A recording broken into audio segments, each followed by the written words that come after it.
Bung Korbes, selamat siang. Gimana kabar sebelumnya? Selamat siang, baik, alhamdulillah. Mungkin Baik ya. ada yang bisa. Iya, baik Bung Korbes.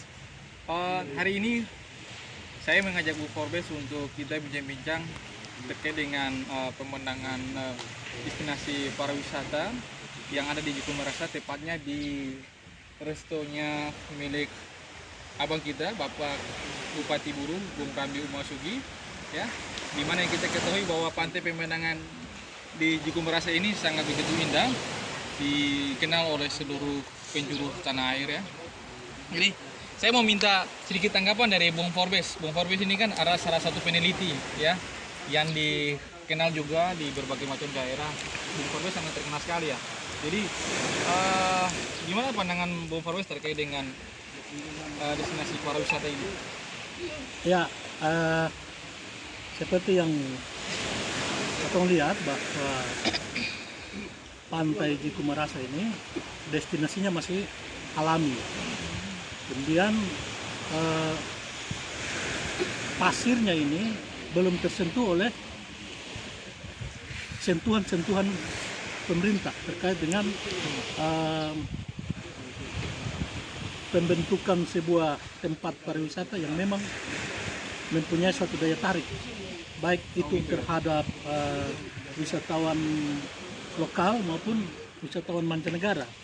Nah, ini harus menjadi perhatian pemerintah daerah untuk mengangkat destinasi ini menjadi suatu tempat wisata yang memang benar-benar sangat menarik. Karena ini jika dikelola secara profesional, dikelola dengan pengelolaan yang memang membuat semua orang itu merasa tertarik untuk datang di sini, saya kira ini akan menjadi destinasi yang sangat menarik, bukan saja untuk Indonesia, bukan saja untuk daerah Kabupaten Buru ini, tetapi untuk seluruh dunia. Sehingga dia menjadi Daya tarik, ya, destinasi the world yang ada keinginan wisatawan untuk visit ke sini. Nah, kemudian dengan adanya resort sebagai suatu fasilitas untuk bagaimana pengunjung bisa dapat duduk santai sambil menikmati pemandangan, kemudian menu-menu tradisional yang disajikan oleh kita punya pedagang-pedagang di sini, ini secara ekonomi juga menguntungkan, sangat menguntungkan dan membuat pantai ini semakin menarik. Berarti sangat menguntungkan untuk ekonomi menengah di bawah, ya, dengan adanya pariwisata seperti ini. Baik, saya mau tanya juga, apa yang menurut Bung Korbes itu yang masih kurang dengan hasil kekayaan kita yang sudah ada saat ini, ya, pariwisata lah, apa yang menjadi kekurangan saat ini? Nah, ini kalau kita lihat, ya, kita lihat pantai yang ada ini, bahwa ini dibutuhkan suatu studi banding oleh dinas terkait untuk melihat ke tempat lain, wisata-wisata di tempat lain itu untuk dibawa ke sini. Oh, jadi dinas pariwisata harus melakukan studi banding, ya? Studi banding itu Ya. itu harus supaya bisa membenahi pantai Jiko Merasa ini untuk menjadi yang lebih baik lagi. Baik, salah satu keindahan yang harus ditata oleh dinas pariwisata sendiri di pantai itu seperti apa, bisa dijelaskan? Ya, yang kita lihat ini kan pantainya sudah terbentuk nih secara alami, Ya. sudah terbentuk seperti yang ada yang kita lihat ini. Ini tinggal dipoles saja ini. Nah, dipoles ini tidak dengan suatu konsep pemikiran yang berdasarkan insting, tetapi harus lewat kajian-kajian, lewat suatu kajian, lewat studi banding tadi, supaya bisa melihat bahwa pariwisata ini adalah suatu potensi sumber daya alam yang dimiliki oleh Kabupaten Buru ini untuk bisa menjadi penunjang peningkatan PAD. PAD paling tidak dengan hasil kekayaan yang sudah ada seperti ini bisa meningkatkan PAD, pendapatan, ya, untuk daerah.